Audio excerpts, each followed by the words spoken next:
mentioned our special guests of Piper and Chauncey's daughters, but I also want to thank CJ for being here today as well. I will now please welcome Neil O'Shea, our President of Basketball Operations, and our new head coach, Chauncey Billups. Thank you. Good morning. Thanks everyone for being here. It's a big day for all of us in Portland and with the Trailblazers. A little bit of the process. Following an expansive, thorough, equitable search, we started with over 20 candidates. They were all really talented. We're thrilled to announce that Chauncey is going to be the new head coach of the Portland Trailblazers. Really believe he's the right person for the job. Elite basketball IQ, competitive fire, NBA champion. He's been successful at everything he's done in his life, on and off the court. And I'd also like to address and take the opportunity to address some of the feedback that we've received as a result of this announcement. With all sincerity, and you have my word, along with everybody else in the organization, we're aware of and understand the concerns that have been expressed by people regarding some serious allegations Chauncey faced in 1997. We took the allegations very seriously, and we treated them with the gravity that they deserved. Even though other NBA organizations, business partners, television networks, regional networks have all enthusiastically in the past and present offered Chauncey high-profile positions with their organizations, we wanted to make sure we had our own thorough process because some things are just bigger than basketball. With Chauncey's support, his encouragement, we not only conducted our traditional background check after offering him the position, we also commissioned an independent investigation into the incident in question in 1997. The findings of that incident corroborated Chauncey's recollection of the events, that nothing non-consensual happened. We stand by Chauncey, everyone in the organization, and believe he's the right choice to be our head coach and the right choice to be the kind of ambassador in the Portland community everybody here has become accustomed to. So with that, I want to welcome Chauncey Billups to Rip City and the Portland Trailblazers. Thank you, Neil. I appreciate that. First of all, I want to thank Ms. Allen, Bert Cole, yourself, Neil, for believing in me and giving me this opportunity. I want to thank my family, my mother and father who aren't here, but are my rocks, my wife, our 3 daughters, Sydney, Sierra, Sanaya, who are here. I want to thank them for always being supportive and holding me down, when I'm away. I miss so many important dates in their lives, chasing, greatness in my career, and they've always held me down. So I want to tell you how much I appreciate them as well. I'm excited. I'm really excited. I mean, Portland is a special place. It's a unique franchise. I played against them for so long. I'm happy to be on the other side with these great fans, and also happy to be a part of Rip City and the sponsors. Looking forward to joining all of them. I just want to, before I even talk about my role, with the team and me being a head coach, I first want to talk about a little bit what Neil talked about, and that's the incident that happened in 1997. There's not a day that goes by that I don't think about how every decision that we make could have a profound impact on a person's life. I learned at a very young age as a player, and not only a player, but a young man, a young adult, that every decision has consequences, and that's led to some really, really healthy but tough conversations that I've had to have with my wife, who was my girlfriend at the time in 1997, and my daughters about what actually happened and about what they may have to read about me in the news and in the media. But this experience has shaped my life in so many different ways. My decision making, obviously, who I allow to be in my life, the friendships and the relationships that I have, and how I go about them. It's impacted every decision that I make.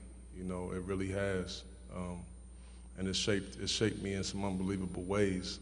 So, you know, I know how important it is, you know, really to have the right support system around you, in particular during tough, difficult times. And it's something that I've tried to instill in all of the players that I've played with over the course of my career, just sharing some of my experiences and things, and maybe it will help them, you know, down the road at some point. But, you know, I really, really look forward to providing insight and leadership to our guys who, you know, are young and taking on a lot of responsibility, as I was at that time. But just being able to support them and walk them through situations is something that I'm gonna take as a responsibility. And I'm thankful and happy to do that, because today, you know, it's a great day for me and my family. It really is. I mean, this is my dream job, you know, and we knew we would have to address this, but this is my dream job. This is one of the best days of my entire life. It's a big day for my family. My youngest daughter just turned 15 yesterday, and she shares a birthday with my mother. And so this is an unbelievable, you know, birthday present for them, you know, to be able to come here and celebrate this. So I want to thank you again, Neil, Mrs. Allen, Bert, for having that belief in me, and I'm looking forward to getting to work. All right, well, again, welcome to Chauncey, and Ashley will kind of moderate what's going on and get your questions. Thank you, Chauncey and Neil. We are asked that each of you say your name and the outlet that you're with so Chauncey can get familiar with you all as we welcome him to Portland. We will now open up the floor for questions. Right here, first row.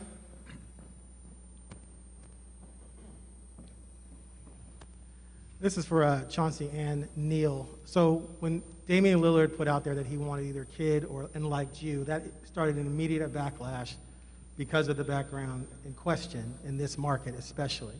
Did that at all give you pause about pursuing the job here? And how did you handle the negativity that's been put forth regarding your name in this job? Yeah, I mean, I've been around this game for a long time. I know how this media thing goes. My dream was to be a head coach at a storied franchise. And when I tell you this is a dream job for me, I mean what I say.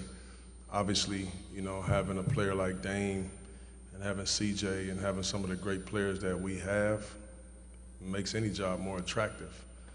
But at the end of the day, I want to be a head coach at a storied franchise. So it didn't deter me at all from going after my dream. You know, it didn't then and it doesn't now. So I'm excited for the opportunity regardless. Next question, right here in the front row. Thank you. Neil, I'm Annie Peterson from the Associated Press. Neil, I mean, obviously you looked at several candidates. At the beginning you said there were 25.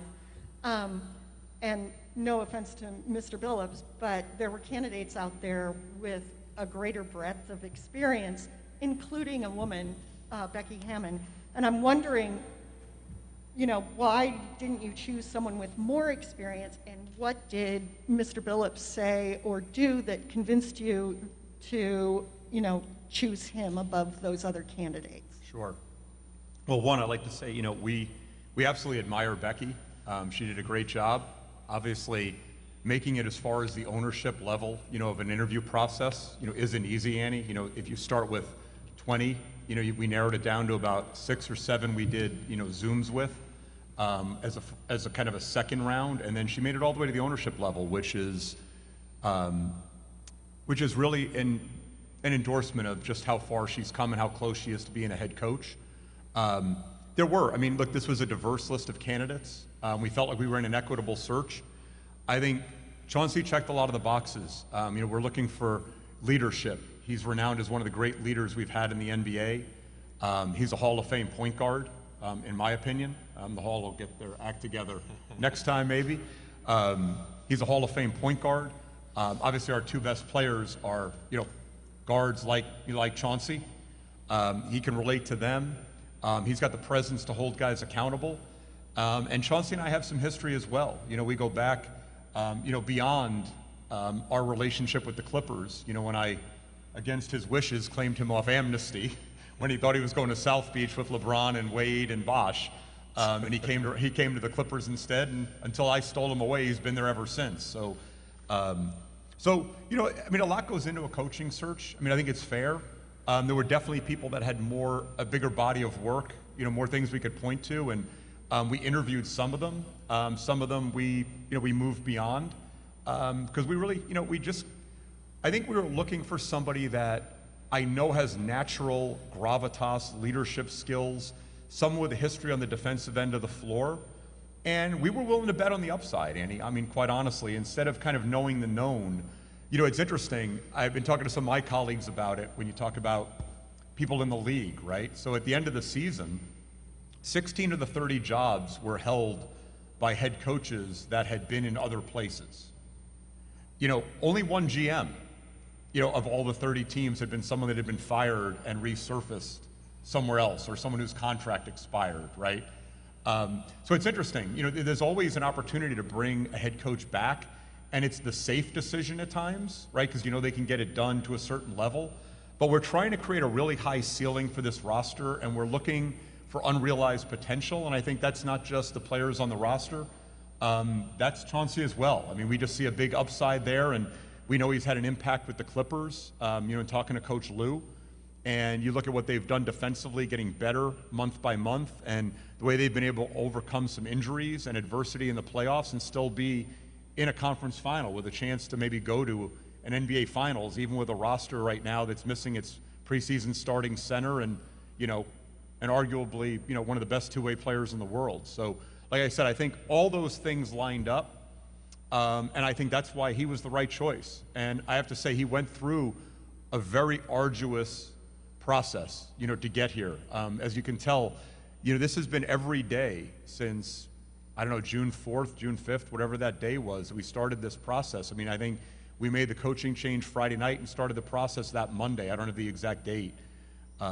So honestly, like, it was not an easy process for the candidates. It wasn't an easy process for those of us involved, but we really just feel confident. We're excited based on the reactions I've gotten around the industry from some of our players, that I think we made the right call, and I think you guys will be really excited to see how he leads the franchise on the court. AJ. AJ McCord with the CBS affiliate. Sorry, that was really loud. Chauncey, welcome to Portland. First of all, appreciate you addressing all of this head on. Neil, my question for you, you talked about the internal investigation that went into the last week in particular. Can you provide more details on the process, the timeline of how that unfolded, and if you would change anything about the announcement of Chauncey being named the head coach to potentially address some of these concerns earlier so that they don't have time sort of to continue to be talked about without getting a chance to hear from the two of you directly? Sure. You know, and I think I'm going to direct you mostly, you know, AJ, back to our opening comments for a lot of the substance of it. But in terms of the process, I think we all live in a world now where it wasn't really our announcement, right? You know, I mean, that's the world we all kind of live in. You know, things get out before you want them to get out. You know, whether someone had accepted it, you know what I mean? Like, I mean, if you look at the timeline, you know, I think we were also faced with, you know, some obstacles. To their credit, Chauncey's still coaching. And we really were trying to be respectful. I mean, the news wasn't going to hold, right, once you offer the job to somebody. You know, but it was hard, you know, to schedule something to make sure you guys had an opportunity to be here, that Chauncey, it wasn't in conflict with what the Clippers had going on, trying to be respectful to Steve Ballmer and Lawrence Frank and Coach Lou, that Chauncey plays an integral role in what they have going on there. And he's been jumping back and forth on planes right after his responsibility there. So you're right. Look, I mean, I think in an ideal world, you know, maybe we could have waited until, you know, their season was over, but they're doing too good a job. They just won't go away. And you're right. And it allowed something to take place through social media that we then felt like we did have to address today. And, you know, I think things get away from you, but, you know, you have to just accept the fact that there's things you can control and things you can't. And all we can control is we're really excited about Chauncey. We know he's the right choice for our franchise.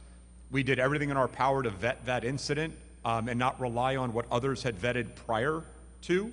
We didn't rely on that. And like I said, The results of that corroborated everything that Chauncey had told us multiple times through multiple interviews, that nothing non-consensual happened and nothing would disqualify him from employment. Kevin. Thank you. Kevin. Nick Trupke from Fox 12 here in KBTV. Chauncey, obviously a deep-rooted fan base here. You know from your days playing. What do you think it's going to take to win some loyalty and the respect of these fans here that may be questioning how you would get this job and with the limited? Yeah, I just think just being me. I'm just going to be me at all times, and it's always worked for me in my life. I'm comfortable with who I am, and my passion for the game, my passion to win, my passion to lead and compete. Seems to me that's what this fan base is all about.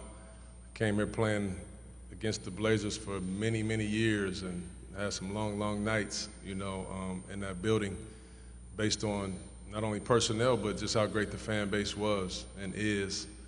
And so I don't look at it that way. I come in and try to do the best job that I can, try to lead our guys the best I can, and everything just kind of happens organically, in my opinion. I'm going to go to Joe in the third row first, and then we'll get you, Sean. Joe Becker from KETU. Chauncey, welcome to Portland. Thank you. I was curious what you think will be the toughest challenge on the court to get the team over the hump and take that next step. Yeah, I think the biggest, improvement that we can make as a team is on the defensive end of the floor. Offensively, you have some gifted players, and they've already performed at a really high level on the offensive end. I think on the defensive end is where we take the next step, just having a defensive mindset, a defensive mentality, just to compete every single day, and to be physical and to communicate, things like that. You can have different schemes and principles, but at the end of the day, if you don't compete and invest in that side of the ball, you're probably going to underachieve there. And I think that's our first jump, as we start talking about how we can improve there, and it starts obviously with our best players being serious about it. And you got guys that are winners, Dame and CJ and Nurk. These guys are winners. So I don't think there'll be any issue with how we'll get better. I'm just looking forward to getting to work and having those discussions and conversations, to be honest with you. Sean. Sean Hyken, Bleacher Report. Neil, I guess I'm still looking for a little bit more clarity about the. Sorry, Sean. I guess I'm still curious for a little bit more clarity about the investigation that you guys conducted. Who did you hire to do it? What who did they talk to? What specifically did they tell you that led you to the conclusion that you got to? So That's proprietary, Sean. So you're just going to have to take our word that we hired an experienced firm that ran an investigation that gave us the results we've already discussed. right here, for second row. Dwight James, NBC Sports Northwest. Chauncey, I'm wondering, you know the Blazers roster well, and you saw how they played last year and all. Do you see unrealized potential in this roster without trades, without deals, because who knows if anything's going to get done this summer? But can you improve the team as it sits now? I believe we can. I believe we can. Obviously, like we said, offensively, this team was unbelievable. I think we can even be better offensively with more ball movement, different schemes, different plays, executing a little bit better, playing on both sides of the floor a little bit more, and not having to, like, have Dame and CJ bail you out, with those shots that they can make all the time, having some more continuity, not only ball movement, but player movement. And then defensively, and I think, Big Nurk is an asset. I think that he can score more than he's, has in the past. He's a really good facilitator, moving him around, putting the ball in his hands, moving Dame and CJ off of the ball a little bit. We got some versatile guys on our team. I do. I really think highly of the roster. I'm sure Neil will be working, his behind off. Everybody wants to win here, and then defensively, like I said, where we can get a lot better too with the guys that we currently have. So I'm excited about where we are. Obviously, a lot of those questions can be, that's Neil's responsibility. But I'm excited as heck about what we have right now. We'll take Orlando, we'll get Jason in the front, and then we'll go to you, Aaron. Orlando Sanchez, KGW TV. Kind of a two-parter for you guys. Chauncey, welcome to Portland. Thank you. Damian Lillard, what is your relationship like with Dame right now? And Neil, how do you make sure that Dame remains happy and doesn't want to leave Portland? Let me take the first one. You can have it. Take that one. I have a really good relationship with Dame, and it has nothing to do with this opportunity. My relationship goes some years back with him. I've always just been a big fan of his. We've developed a really good friendship over the years. Nothing changes now. Nothing changes now. Obviously, me having to coach him, we'll get to know each other a lot more. Me having to hold him accountable to being the great player that he is. But it doesn't change who he is, who I am, what we're both about. Nothing changes to me. I appreciate the question, Orlando. Dame and I talk all the time, and Dame's happiness always revolves around winning, and having a chance to win at the highest level. That's Chauncey's going to inherit that now, but the ultimate responsibility for that falls on me and my staff. To put a team together that we can walk into the beginning of the season think it has a chance to compete for a championship. I think we've had some opportunities in the last 9 years, where I think that was possible, and I think we weren't unrealistic, to think that way. And there were other times where, no, we performed pretty much at the level of what the roster was capable of, or, the roster may have even overachieved a little bit, based on his leadership and the way that he can impact the game, the way CJ can impact the game. I think, two things. It's one, making sure Dame's confident in that. Look, he loves Portland. Every conversation is he doesn't want to leave Portland. He wants to retire a Trailblazer. He's expressed that to me and the stakeholders in the company. And I told Dame, look, if you got to drive my butt every day to make sure we're out on a limb, we're taking risks, we're doing everything we can to build a roster that you feel and the rest of the guys on the team feel can walk in with the swagger knowing the roster is not going to be why they can't compete for a championship, that's on me. And, I readily accept that responsibility. There's different ways to do it, I think. I think one of the things we get caught up in a little bit is the narrative of, stars, and that's not just a panacea. Like, just getting a couple of stars doesn't necessarily mean, you're going to win a championship. I mean, look, the guy sitting next to me won one with a group that beat two of probably the top 10 players in the history of this game with a real team. And I think when you look around the playoffs right now, we've got Atlanta in the conference finals. They don't have an all-star on their team from this previous all-star game, right? I think we've got 4 teams left that, with the exception of, 2 guys that are hurt with the Clippers that aren't playing in the series, and one that, is playing but coming off the bench in Rajon, nobody else has won a championship. None of the other 57 guys are involved in the playoffs right now have won a championship. So, how you get there, there's a lot of variables. And I think, like I said, I willingly accept the responsibility to make sure we're as prepared as possible from a roster standpoint, that given the opportunity, given things break our way, that we're there to take advantage of the opportunity and not miss out on a window where we can make it to the finals and compete for a championship. So my responsibility. So I guess the shorter answer is it's on me to make Dame happy, and the way to make Dame happy is to put the pieces around him where he feels like he can win a championship. I'm going to go to Jason, then we'll go to Aaron, AJ, and Ann. Hi, Jason Quick with The Athletic. You said the 1997 incident shaped you in unbelievable ways. Can you maybe elaborate on that and how it helped shape you?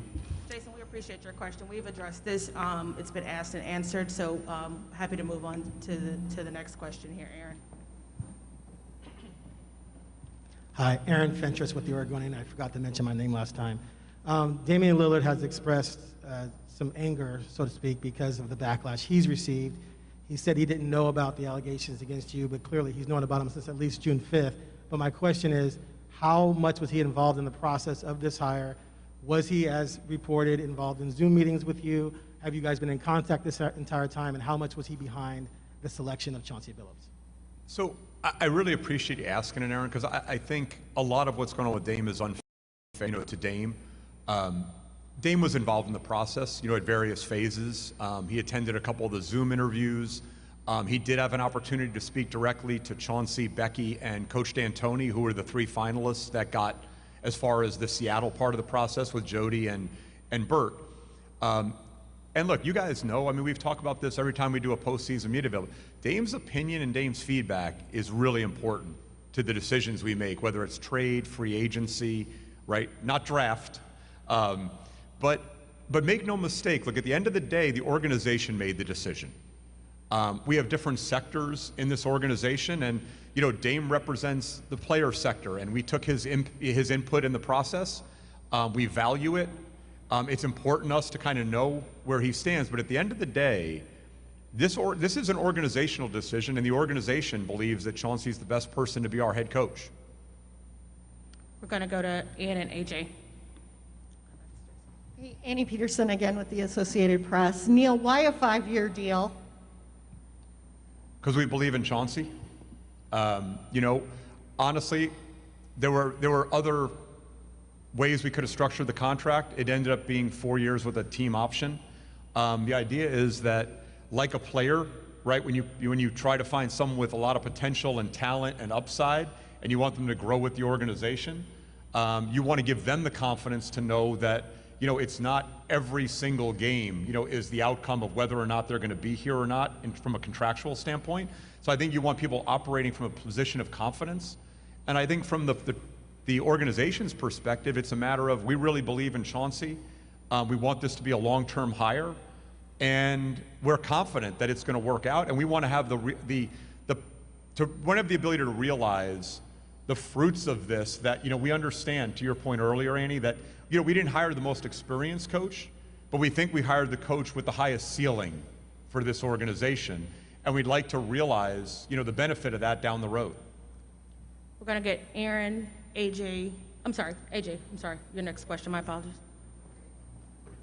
So Chauncey, you mentioned your past relationship with Dame and how you've been in this league as a player and now transitioning to a head coaching role. There is more pressure to hold players accountable than it was as maybe a friend in the NBA or whatever. What have you learned about during your time with the Clippers that gives you confidence that you can go out and hold the players accountable to play defense or whatever it is? Yeah. How have you learned, what have you learned in your time as an assistant coach to prepare you to do that as a head coach? Yeah, that's actually a good question. The things that I've learned came from so many coaches that I played for. It was far before this season. I always responded more in my career to coaches that actually were honest with me. And if I wasn't getting it done, they let me know I wasn't getting it done. I needed to be better in a certain area, as opposed to generalizing. Let's just talk about it, because I wanted to be a good player. I didn't want to, play poorly. So I respected the truth, and I respected honesty. And that's how I was as a player. When I led all of my teams, my level of investment and my work ethic, I think, you lead by example most of the times, but you also can lead vocally. And I did both. And I was a guy that I had no problem holding my teammates accountable, and I also had no problem with my teammates holding me accountable. And I'm the same way. I'm the same way with the Clippers this season. I'm just honest with the dudes, and they respect that. Because I just always believe that no matter how great a player is, they still want to be coached. Because there is no perfect player, there's no perfect coach. But if y'all both know you're pulling the rope in the same direction, you gotta be honest. Some nights you just don't have it, or some nights, this is not working, or that's not working, and you got to be able to accept that, accountability. If you want to win, if you want, to reach your ceiling. So I always believe that, and I'm always going to be that way. It's just kind of who I am. I'm going to close out with the last question from Jason. Where are you with the staff, and what will you value in your staff? Yeah, just beginning to put it together. Me as a first-timer, I think it's going to be really important that I have a ton of experience on my staff. even though we talk a lot about defense, you know, as a point guard, I'm used to the offensive end, you know, reading the game, calling the plays, seeing the adjustments to make. So obviously having, you know, a really strong defensive presence there, offensive, I mean, you know, I'll have a wealth of knowledge on the staff. I value guys that will be able to communicate and relate to the players. I think that's a big, big deal. Nowadays, if you look at both the 4 teams that are playing right now, 3 of the coaches are former players that can all connect with players that can hold these guys accountable by way of their reputation and who they are and what they've done, you know.